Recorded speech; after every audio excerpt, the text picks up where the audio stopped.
everybody, it's Mike McClenahan, and I'm really happy to have a conversation today with Nick Warnes. He's the Executive Director of Cyclical Inc., which inspires faithful innovation through the church. So welcome, Nick. Thanks, Mike. Thanks for including me. Appreciate it. Yeah. Hey, listen, I remember the first time I ever heard your name or saw your face was on a video that was going around about the new worshiping community of Northland Village Church. And I know that was kind of the very beginning for you of Cyclical. How did that all come about? Yeah, good question. So, I was a young life kid, not tied to a church.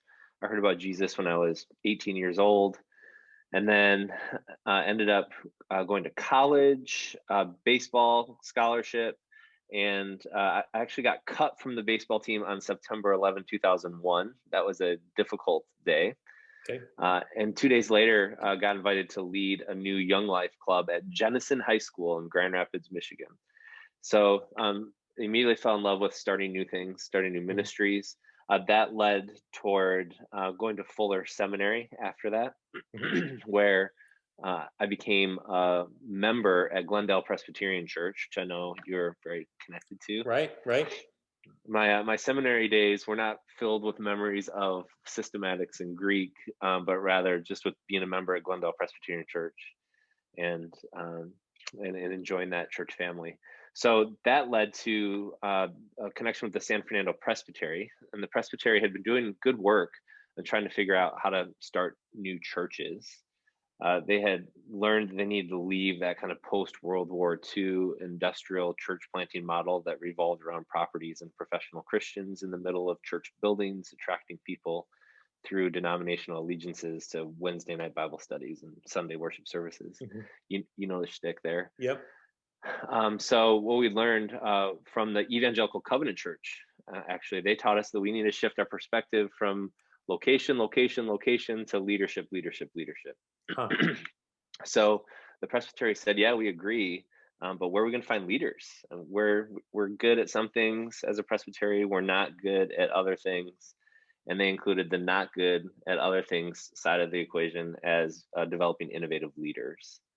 But just so happened that I had connected with the Presbytery through my membership at Glendale Presbyterian Church. We started working together and kind of discerned, and then I was assessed as a potential church starter and then trained, and we decided to go for it.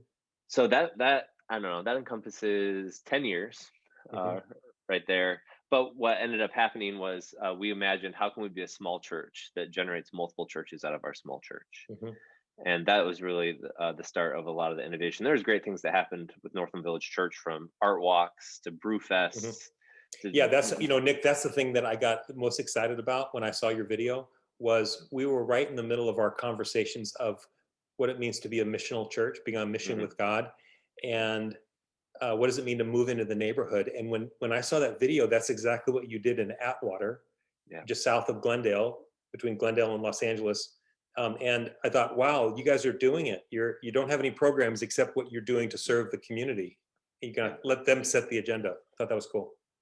Yeah, listening to neighbors, being in mutual relationships with neighbors, all the missiological things that we want to encourage people toward. Yeah. We started embodying, and it was fun. It was a fun ride. What came out of all that. But at the top of that list was generating these 15 new churches out of our church in the first 5 years. So yeah, that generative time, I hold really closely in my heart as a special moment in life ministry. Yeah, and then you and I met for lunch. Amy and I met with you in Glendale at Golden Road, had a great lunch, and I was interested in finding out more about Cyclical, because we were talking about how do we plant churches in the San Diego Presbytery. And so that was 4 years ago. We developed a partnership with Cyclical to create Cyclical San Diego, which has been really transformative for us or at least beginning of transformation in our presbytery, which has been a cool thing. So how has Cyclical grown? Well, first of all, before we ask you that, give me just before we get off of church planting quickly here, give us what kind of the unique thing about Cyclical, the cycle of church planting that makes Cyclical. I mean, it just tied a lot of it to our what was already there with our Presbyterian system. We have the whole inquiry phase, of ordination. Hmm. And I just think it's really beautiful that we provide this year for people to inquire, is this really what we want to do? And then all the multi-tiered relationships that go with that as you're working with people, discerning the Holy Spirit and community, all that kind of stuff. Hmm. Hmm. So when we gathered those original 15 leaders to create what would soon become Cyclical LA, um, what happened was people started showing up who were thinking about starting new churches to these Hmm. trainings, to these Yeah. gatherings. And we said to these discerners, like, hey, if you want to come gain these competencies with the starters, you can do that. But actually, the season that you're in of discernment is really important. We want to tend to that really well. Hmm. So we just separated them out and said, okay, let's work with discerning church starters. And sometimes discerning church starters become church starters. Let's work with Hmm. them too. And sometimes church starters, sometimes it turns into churches. Hmm. And let's work with local churches as well to identify the next generation of discerning church starters. Yeah, I So, love so that. that's kind of, So your leadership model, you've said you're not just planting, like planting a tree, you're actually growing a garden. You're yeah. growing a garden of leadership, and out of that garden comes a lot of good things. So that's cool. Yeah, I mean, leadership pipelines are key for church planting ecosystems, right? And Hmm. from my summit ordained Presbyterian pastor, PCUSA, and a problem that we had was how do we create a leadership pipeline of innovators when we've trained people not necessarily to be innovators, but to preach great sermons Hmm. and to do hospital calls Hmm. and to do that kind of. It's just a totally different kind of work. So we really had to work at widening the plausibility structures for who can do this work and who we can who we can include in this Hmm. work. Hmm. Yeah, and like you said, it ties into some of our Presbyterian ethos and polity. Our Book of Order actually says that we should be ready to risk our lives for the gospel, and yet Presbyterians aren't really known for shrewd risk taking and innovation, but it really is part of our story. And then it also, in a very tangible, practical way, the cyclical process also jives with our denomination's um, a new worshiping community effort. So there's Right. grants to be had and good partnership through Cyclical. So now, all these years later, after you started Northland Village Church, started Cyclical LA, we started Cyclical San Diego. How has Cyclical expanded? What's happening? How do you describe Cyclical now? Oh, good question. So yeah, we started Cyclical LA, what, 6 years ago, I think. And then my coaches and mentors said, hey, you need to be ready. Other denominations, middle, upper judicatories are going to be interested and want to talk. So that's when I started Cyclical Incorporated. And we had a good run up to COVID. I think we started like 17 ecosystems around the world, lots in Canada, lots in the United States, one in Europe. And yeah, the fruit's been strong. It's been around church starting though, but what we came to understand the last year is that the processes that we've put together really fit best with an overarching umbrella of faithful innovation Hmm. over and against just church starting. So our mission statement used to be to create and sustain churches, no, to create and sustain ecosystems for starting new churches. Okay. And that was, lovely and accurate, and also potentially the least inspiring sentence in the history of humanity. So we wanted to get something a little more thrilling. We moved away from a mission statement to Simon Sinek's why, how, what framework. Hmm. So we start with a why statement now. And so kind of our center why statement is God's love for the world, inspiring faithful innovation through the church. Hmm. So hopefully you can see that now certainly allows us to include church starting. So we're going to keep trying to start hundreds of churches all over the world. Hmm. So how do we do faithful innovation? Certainly through starting new churches. Yeah. But we've also added some other hows to this. So how are we going to do faithful innovation? Well, we're going to write books. And so we started cyclical content actually with Mike's son, Brendan, Hmm. who's done a brilliant job of starting a publishing company with us. Hmm. How are we going to do faithful innovation? Well, we're starting Cyclical Social Enterprise, which is gathering CEOs and executive directors for mutual collegiality, but also for identifying and bringing up the next generation of entrepreneurs doing discipleship in the marketplace. Hmm. We're starting Cyclical Full Circle, which is working with existing churches to create cultures of experimentation for the purpose of making new disciples. Hmm. And we're going to work at making new disciples in existing churches by doing experiments, basically better aligning with the mission of God. Hmm. So yeah, all these new hows are popping, which is really exciting, Hmm. and I think gives us a lot more space to be who we really are in supporting the church. Yeah, and so you wrote a book. You actually gathered some of your cyclical folks around the country to write Faithful Innovation, to talk about post-COVID church, which is a great tool. And we're working on a book in the San Diego Presbytery, Cyclical San Diego. We're working on a book to build on this idea of growing a garden of leaders. So that's really cool. So I know that right now everybody's talking about what's the new normal. People are talking about pivoting, talking about how are we going to do things differently. I know of a church that has called a new staff member to do an online new church, or at least pursue that. What does online look like for us? So I think you said it, but what is it about innovation that is so important, especially when we're talking about to Presbyterians, right? You know the joke, how many Presbyterians does it take to change a light bulb? I don't. Probably a committee joke that I would assume was coming. No, whoever said anything about change. Oh, it's even Okay. better. Okay. So we're not all that great at innovation. We've always done it that way, is what we always seem to end up saying. And we fall back on our tradition. We fall back on the parts of our polity that we think are, the kind of the bedrock, but it really keeps us from changing. We end up, our roots go down and we can't move. We become like the temple instead of the tabernacle, right? Nice, so nice. what have you seen, especially in Presbyterian churches, what is so important about innovation in the church? I remember I was speaking at some PCUSA 1001 thing, and I did the same shtick like 3 or 4 years in a row, and I got to watch. I used to put up on the whiteboard missional and attractional, and early on in that conversation, no one understood missional, everyone understood attractional. And I got to see that kind of change over the years. Everyone, not I should say everyone, a higher ratio of people now understand missional in a deep and rooted way, I think, in the best kind of way. Yeah. And then I got to see the same thing happen as people began to understand technical leadership versus adaptive leadership. Right? Early on, there's lots of what does this mean? What does this mean? I think a lot of people now understand the differences between technical versus adaptive leadership.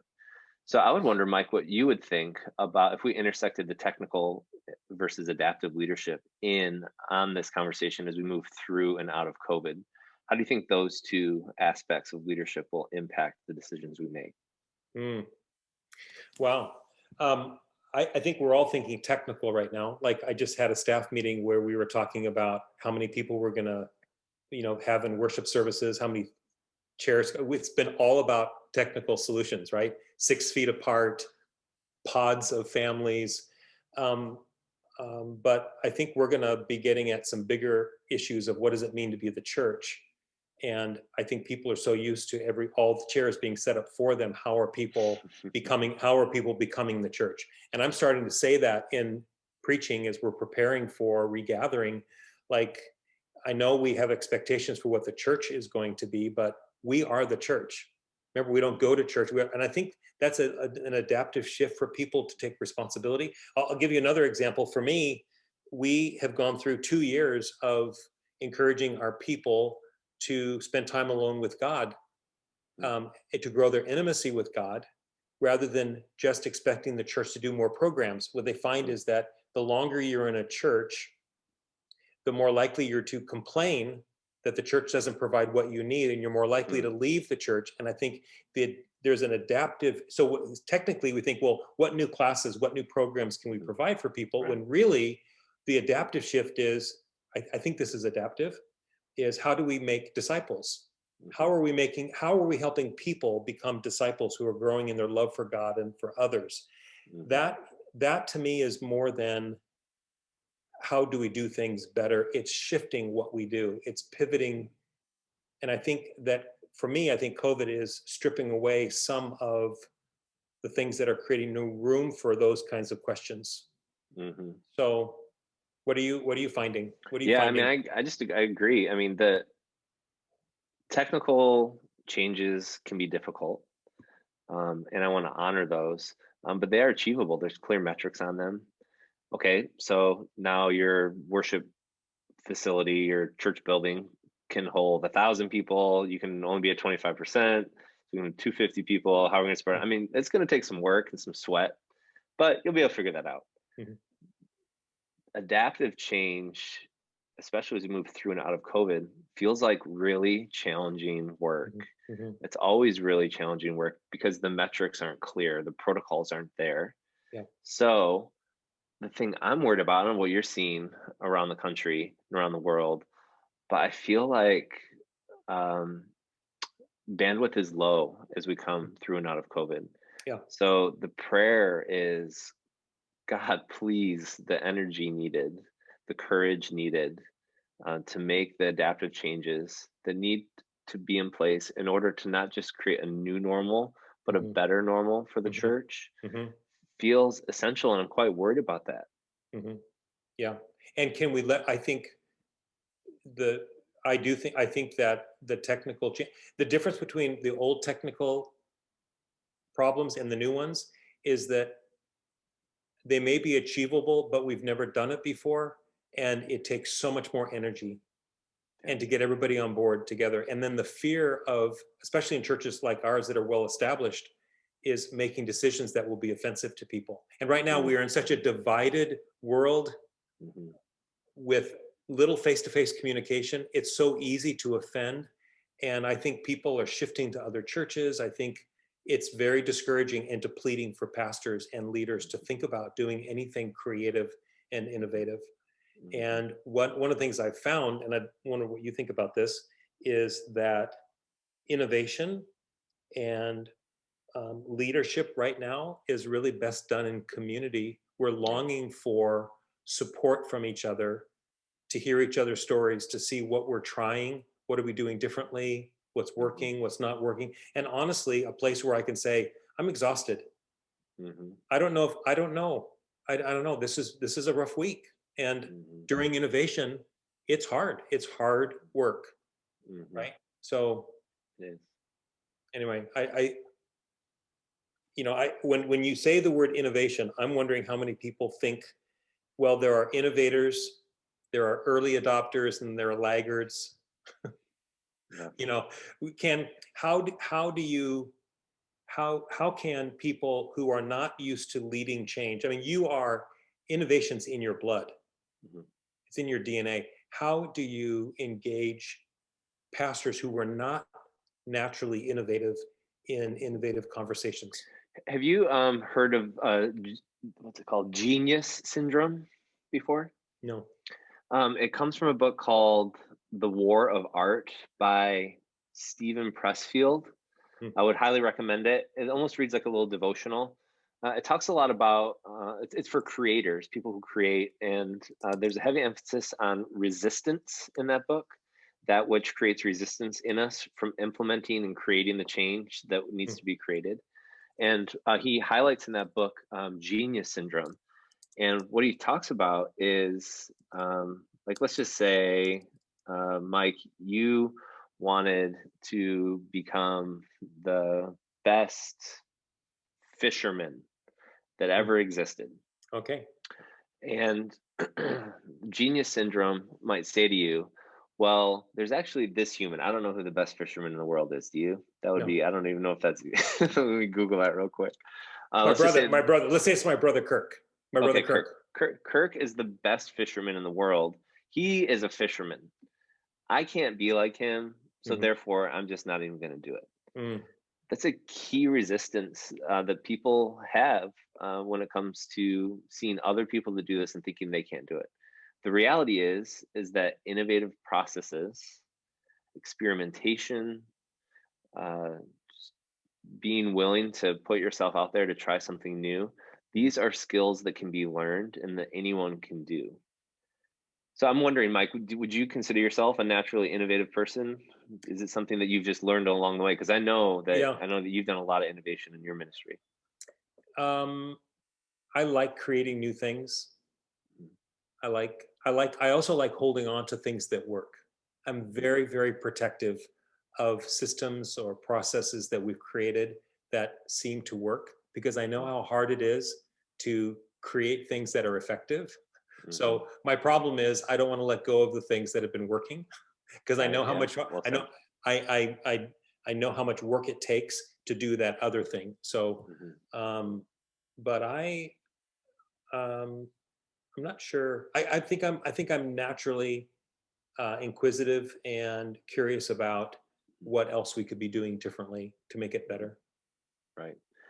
Yeah, because I think, and I don't want to speak for you, but I've known you long enough where there is a undergirding foundation of discontentment with the quote unquote results that we're getting in Mhm, light of having the gospel, having the good news with us, mhm. and just seeing decline after decline, at least in the church in the West. Yeah. And man, I think we can just do better. Hmm. And I'm totally biased here, but there's certainly multiple aspects in order that need to be implemented for things to get better.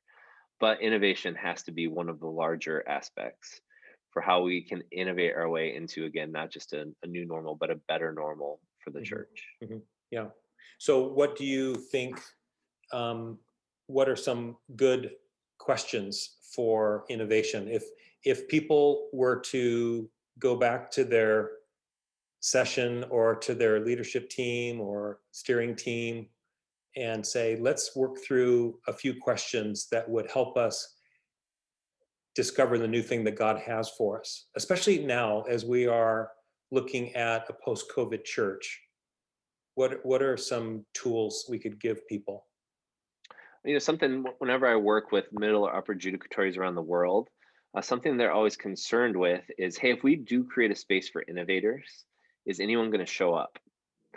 And over and over again, with one exception, people have created these spaces and people show up, and you know what they say every time? Hmm. These leaders show up, a leadership pipeline is created. And what happens is they say, finally, someone gave good and safe space for people like me who are oftentimes very apostolic to go and to create. Hmm. So I would just want to ask pastor. I think pastors should be asking, church leaders should be asking, do we have a safe space for those amongst us to do the work of innovation? Hmm. So there's that. Another one that stands out is assuming there is that type of space. Um, how can we keep those people safe in that space Hmm. from others who in the church who might not want to see systems changing and moving? So like Hmm. almost like a skunk works of sorts. You know that word, a skunk No. works. Mm. It's a set apart group in an institution that's safe to just go with R&D Mm. and create and try new things, and they're going to try 10 things and hopefully two of them really pop. Hmm. Hmm. So So it's sort of innovation around the edges, or where are the places where we could experiment with some things and see how, and legitimately do an experiment to see, does this work, rather than yes, change the whole system or say, no, we don't think it'll work. Where do we create the space for the trial and error? absolutely. And it's hard in a ecclesial setting, right? Because it's hard for an innovator to feel safe because they supposedly have God on their side with them, and they've discerned that God wants them to do this. And if it Hmm. doesn't work and it fails terribly, there's like some psychological things that need to be worked through there. But Yeah. that is completely wrong way to think about it, right? It's a totally wrong way to think about it. We need to hold things lightly. We need to hold things at the edges. We need to throw seeds, Hmm. throw seeds, throw seeds, test, test, test, Hmm. and then pivot or pattern based off of the results of those tests. Hmm. If every church can create a skunk works that does this at the edges, Hmm. and then we can the things that take off slowly build that into the center and Hmm. allow that energy, all the new disciples, all the Hmm. creative good work in the neighborhood to really start to filter into the whole of church. I mean, I can't imagine a more exciting place to be. Hmm. Yeah, I think that's I have in our presbytery, I have a particular heart for younger, innovative leaders, and I actually want to protect them. I think what they need is they need people who, I don't know, use the word safe space. How do we run interference for them? Yeah. Because you invite innovators into a system that is often status quo, and they just give up.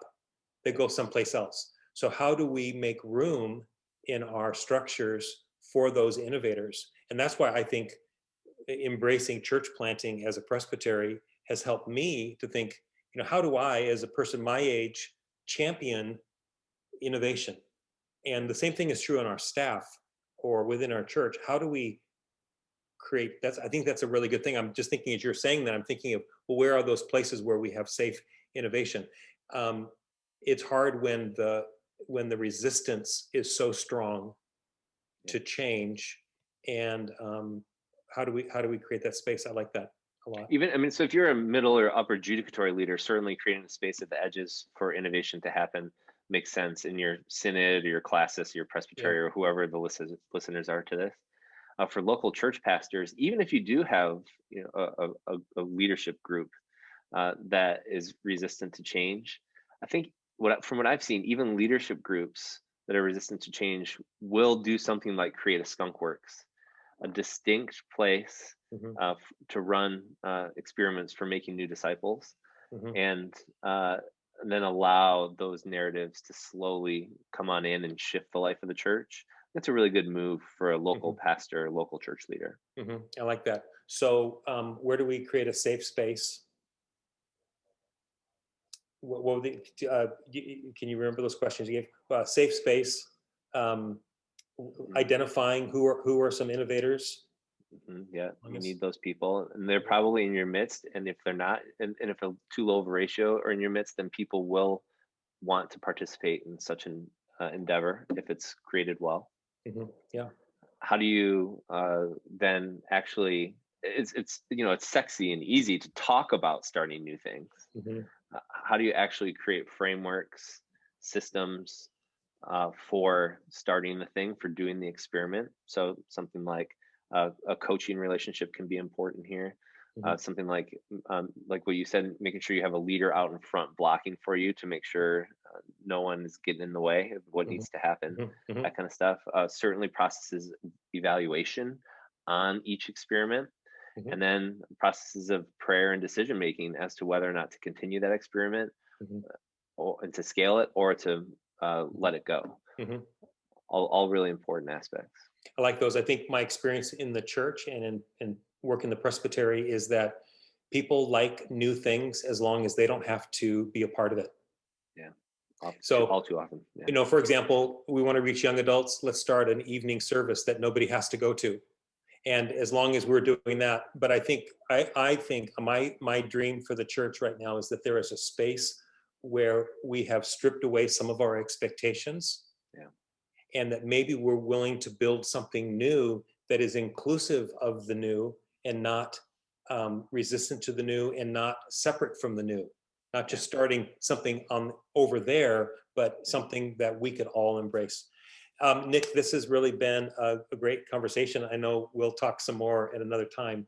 I just would like to close by praying for you and for Cyclical. Can I do that? Thank you. Appreciate that. Lord, thank you for this time together. I appreciate Nick and for his leadership. I thank you for the way you have shaped him and prepared him for his leadership right now and his experiences in Young Life and at Fuller and at Glendale Presbyterian Church, which I have a warm part of my heart for, and starting Northland Village Church and how that has created this experience of innovation and this desire to see churches thrive through innovation.